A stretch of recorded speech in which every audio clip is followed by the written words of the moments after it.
Hello guys, my name is Vijay Kumar Vaka. I am working as Senior Solution Consultant in Epicero. In this session, let us discuss about idempotent message validator. So this will be there in the core module um, in the mule palette. Okay, this one.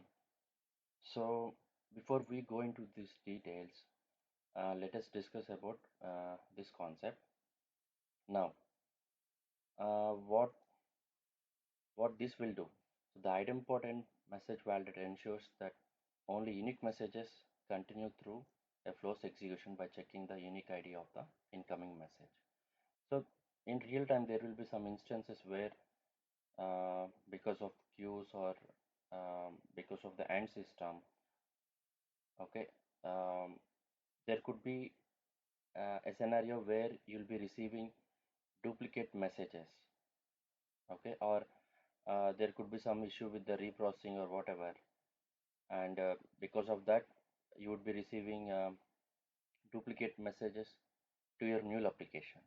So in that case we have to avoid or drop these duplicate messages, right?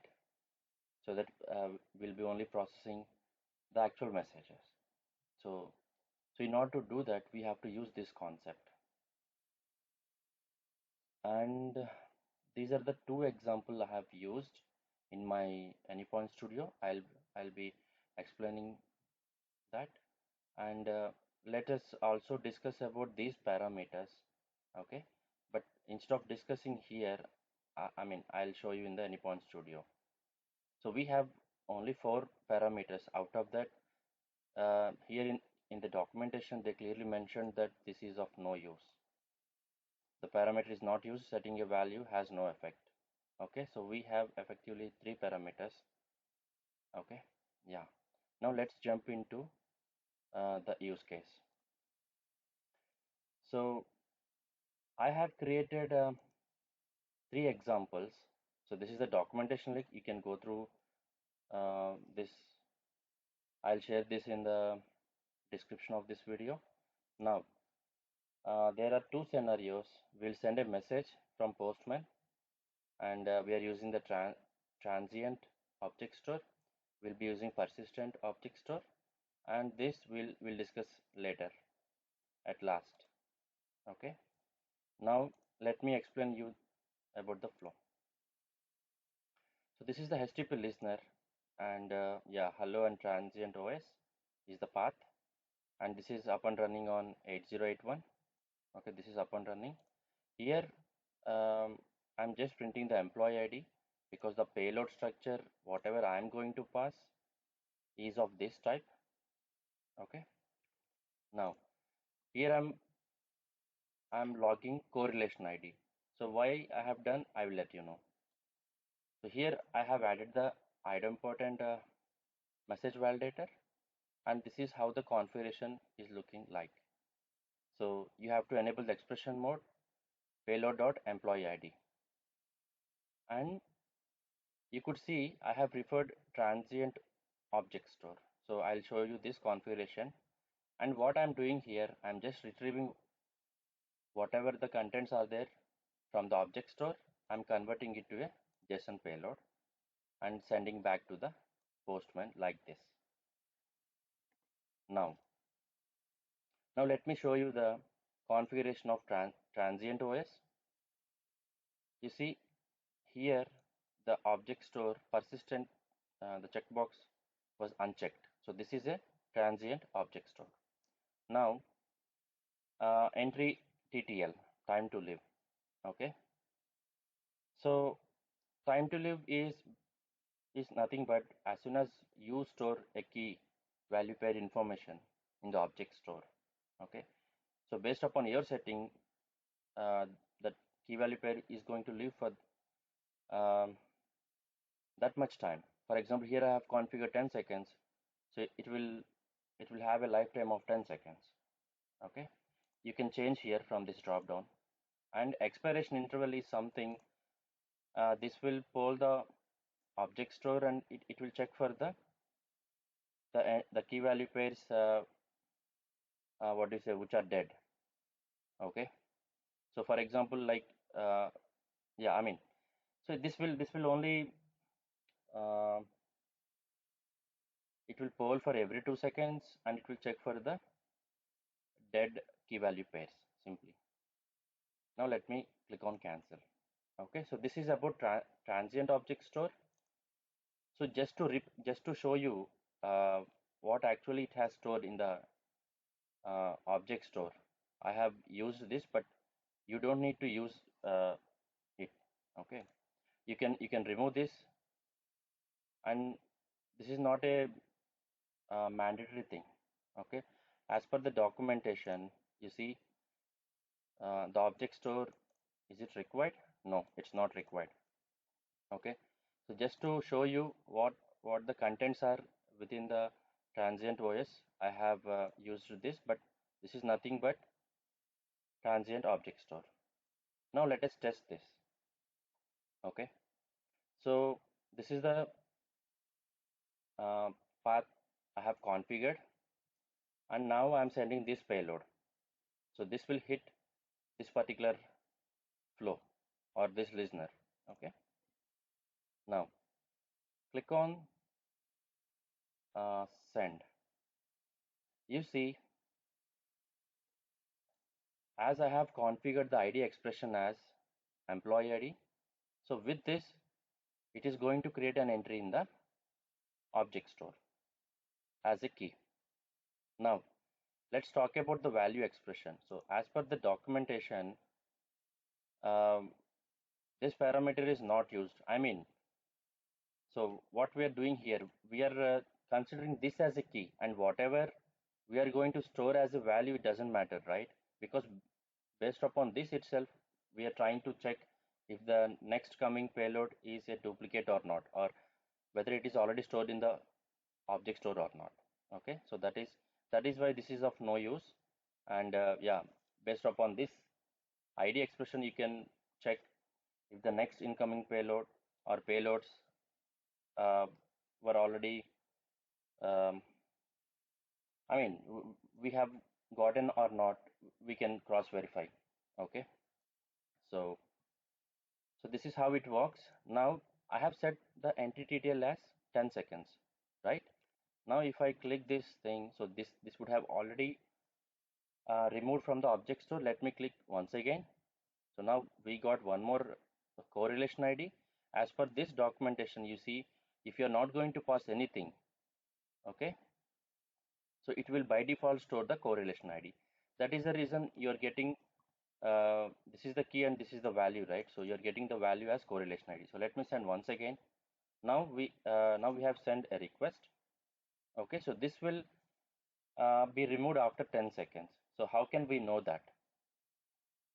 So that is the reason I have created this timer. Okay, so as soon as I send the request here, or as soon as I send the request here, and once we get the response, I will start this timer so that you can check this. Okay, so let me send once again. We got the response. Let me start the timer. So let me in the meantime send one more time. Now it will fail because it is already there in the OS. Now we are done with this timer, right? We are done with the time. Now let me send one more time. Now you see it has created one more entry in the object store because the previous entry got removed. Okay, because the expiration interval is 2 seconds, so it will look for dead entries, okay, for every 2 seconds and remove them. Okay, so this is how it works. So let me send one more time because now we are done with the 10 seconds, right? Let me send it one more time. Okay, let me enable this, start this. Okay, so in the meantime, let me send one more time. See, we got unknown description, and you could see that we are getting null duplicate message. Okay, so this is the error you are going to receive. So we are done with the 10 seconds. Now if we send the same request one more time, it will be saved into the object store. So let me send one more time. Not yet done with the 10 seconds. Not yet done. Not yet done. Now we are done with the 10 seconds. So that's why it got stored one more time. So based upon your processing time, right, in real time, you have to set, you can change it to 30 minutes or 1 hour or 2 hours, whatever. Okay. So this is about transient OS scenario. But what is transient OS? I have explained these things in my other videos on object store. I will share that link in the description of this video, but I'll give you a small information about this. So transient OS is something like, so let's take this is a mule worker. Your application is deployed in this worker. For example, if you use a transient object store, right? So whatever the key you construct or key value pair you try to store in the object store, that will be limited to your heap memory of the application. Okay. So this will be only limited to this. So for example, if this application is going to crash, okay, if it is down, so what happens? All these contents, whatever you have stored in your heap memory, they will be erased. Okay, so that is the drawback of transient OS. So if you have a scenario where you are fine with that, then you can use transient OS. Only thing is that it will be very faster compared to persistent OS, but this is the drawback. So all of a sudden, if your application is going to crash, then you cannot get back whatever you have stored in the transient OS. Okay, so this is the drawback of this. Now, for example, I mean, if you want to test that, right? So, so let me send. So let me change the TTL of this to 2 minutes. Okay. So what we can do?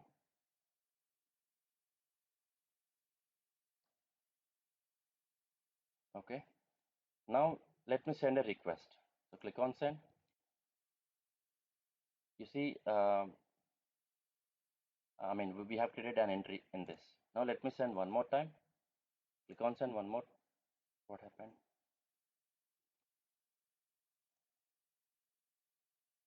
1 second, guys. Oh, it is 2 seconds actually. So I have to change this to minutes. Click on OK.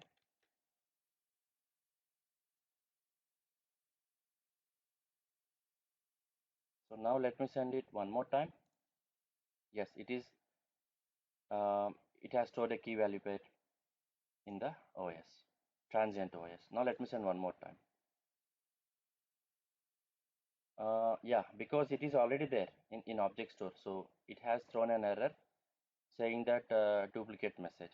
Now let me stop this and run it one more time. So now what will happen? Because we have stopped and started this application one more time within 2 minutes. Now if I send this, it will take as a new key value pair in the transient OS, because it is a transient, and as soon as your application goes down, the contents within the transient OS will be erased. So I wanted to give that as an example. You can try it. Now let me send it one more time. See, now it has created. Okay. So I mean, I'll show you that clearly, but when I'm discussing about the persistent OS. Okay.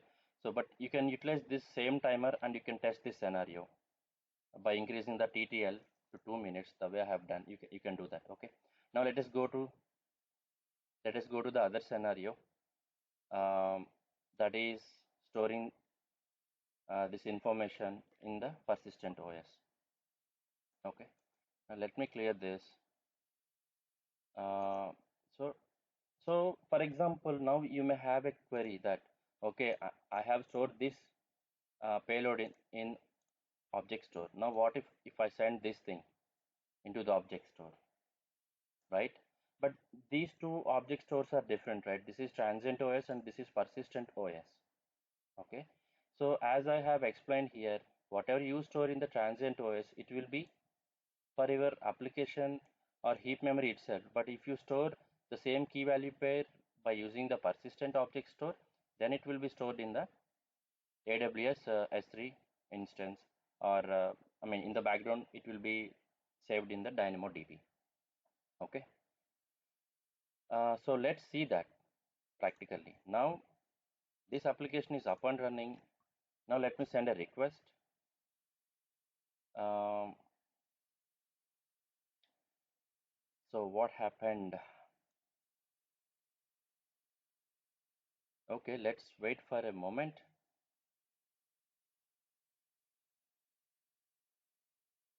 This is a transient OS. Entry detail is 2 minutes, 2 seconds. So ideally this should get removed. Let me send one more time.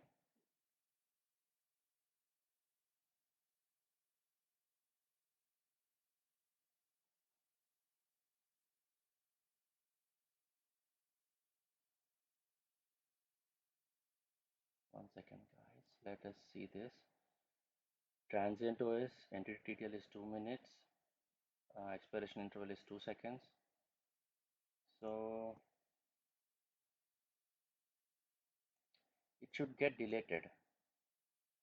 This is 342.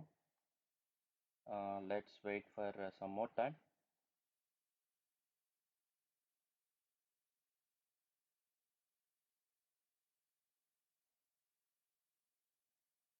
See, now it has created an entry in the transient OS. Okay, so these are the logs. Now let me try with the same entry, okay, with the same payload, and let me send this request to the persistent OS. So let's also verify these errors, the logs before we go to the persistent OS. You see, these logs are from transient OS.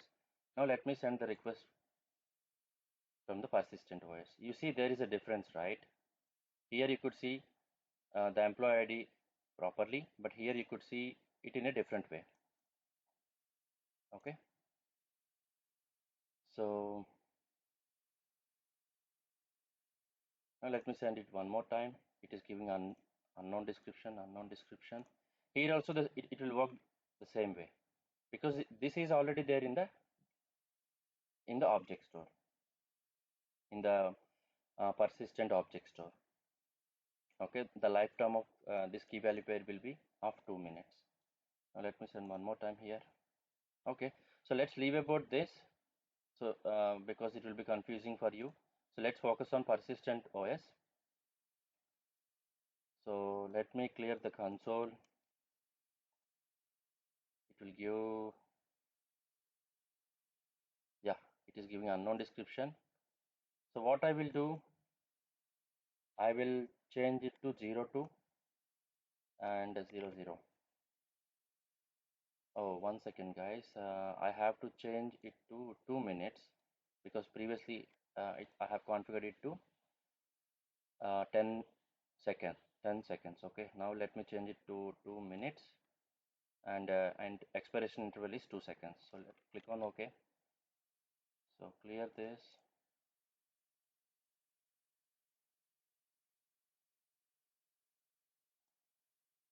Okay. Now see, we have created an entry in the persistent OS. Okay. Um, Now let me, okay, say. So now we have stored this key in the persistent OS. So for example, if I undeploy this, or if I terminate this and rerun this application, it will work for surely. Okay. So in order to do that, right, I will let you know how we can do, how we can verify that. Before that, right, let's wait for 2 minutes. I'll pause my video here. Okay, I just resumed capturing my recording. So let's see, it is not at 2 minutes, so we should get unknown description.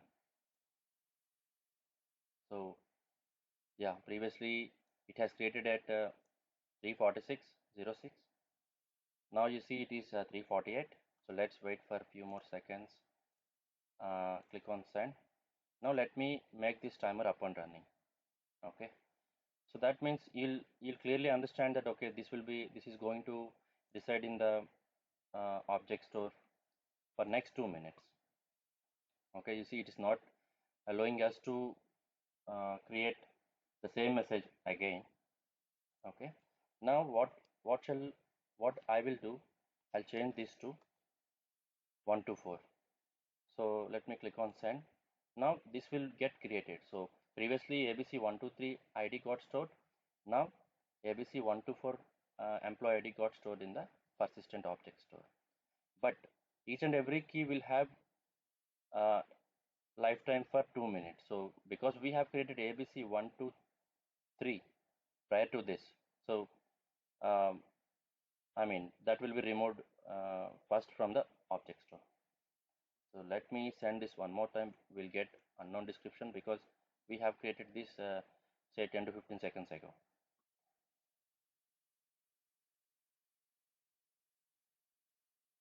Yeah. So let me revert to 123 so that we'll not get an unknown description error because this is already stored. I'm waiting for this 40 seconds to complete. So by the time this will get finished, right? We'll still see unknown description continuously because this is already there in the OS.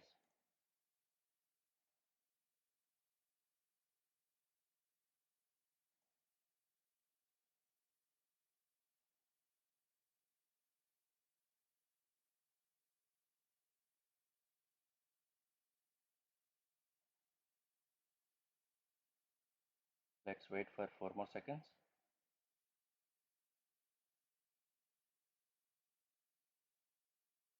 Okay, now we are done with the timer, right? So let me send this request one more time. Okay, so you see it got removed and it has created this particular entry one more time. So that is the reason you could see um, a key value, two key value pairs in the object store. So this is also there. Now if I store ABC125, you will find three three key value pairs in the object store. But the ABC124 might got removed from the object store. That is the reason you are still seeing only two because very recently we have stored 123, right? ABC123. So ABC123 and ABC125 IDs will be there in the persistent object store. Okay. So so let me clear this. Now let's wait. Um, unknown description, unknown description.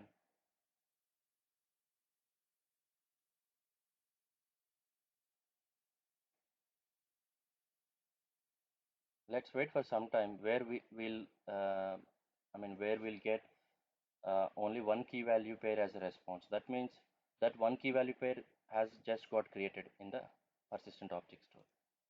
So let's wait till then and we'll undeploy the application. Okay, because we have stored this information, key value pair information, right? The string information in the persistent object store.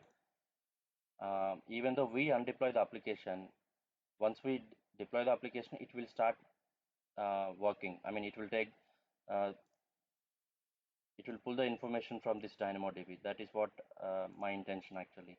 So let me send one more time. So this is not at we are not yet done with the two minutes.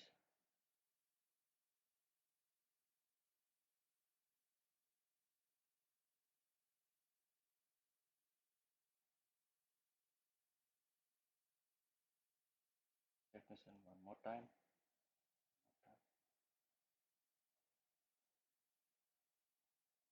Let's wait till whenever we see one key value pair. Yeah, now we have seen, right? So now let me start this and let me terminate this application. Now what will happen? I have terminated this application and we have stored one key value pair in the persistent object store, right? Though it is a local object store that you can see in this path. So I have installed my Anypoint Studio in root folder of C drive. You can find the object store entries in this path. This is the one. So this is the project name. Okay, so let me in the meantime make my application up and running. So now ideally what we have to see, as soon as I send a request, the same request once again, so it should say unknown description, or it should give us uh, this message, that is duplicate message. Okay, so it's been 1 minute almost since we have stored that key value pair information in the persistent object store.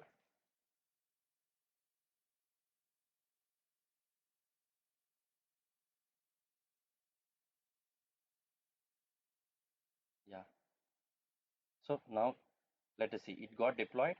Now let us see if we will get a response as um duplicate message. So still we have time. Let me send the request. See unknown description, right? So we still have 20 seconds more time.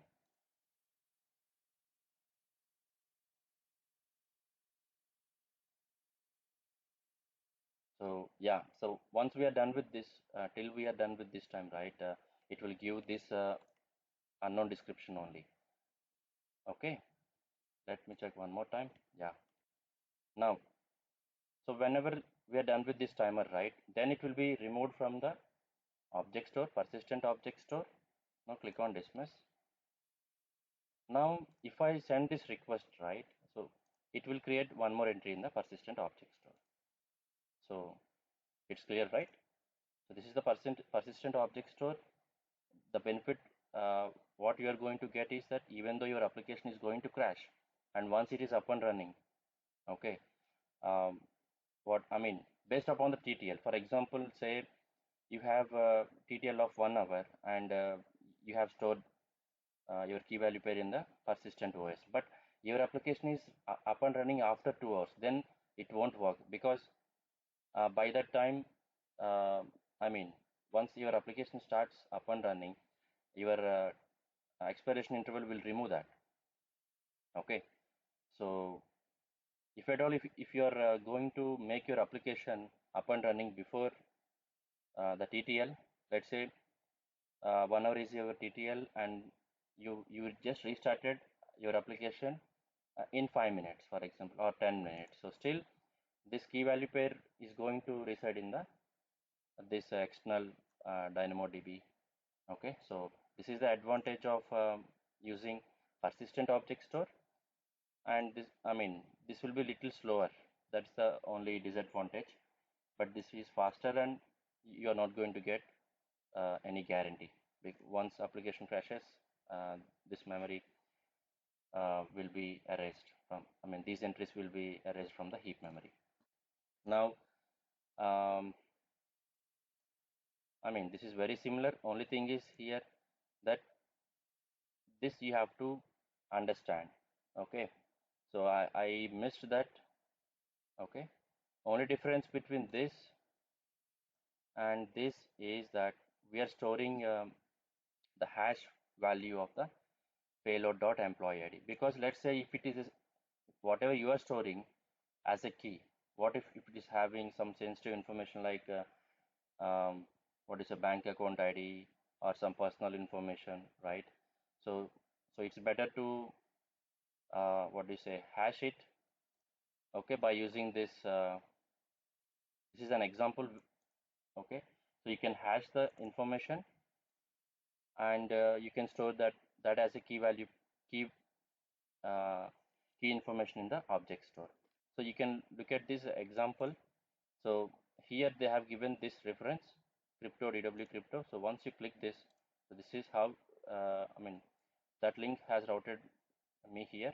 And once you click this hash with, right, so you could see the prototype of this function is that it it is going to expect binary value. Okay, you see here the syntax of this function is that it expects the first parameter as a binary value, and here your algorithm goes here. Okay, so yeah, content is the first parameter, the binary input value to hash. So you have to pass binary value. Okay, So what I have done, given this is a scenario, I tried with a payload, okay, by converting it to binary first. So I just kept this a DW script. So what it will do, it will convert the input payload to a binary string value. So what happened when I tried with a simple payload, very simple payload, for example, with this payload itself, everything is fine, okay, because this is a very small payload, right?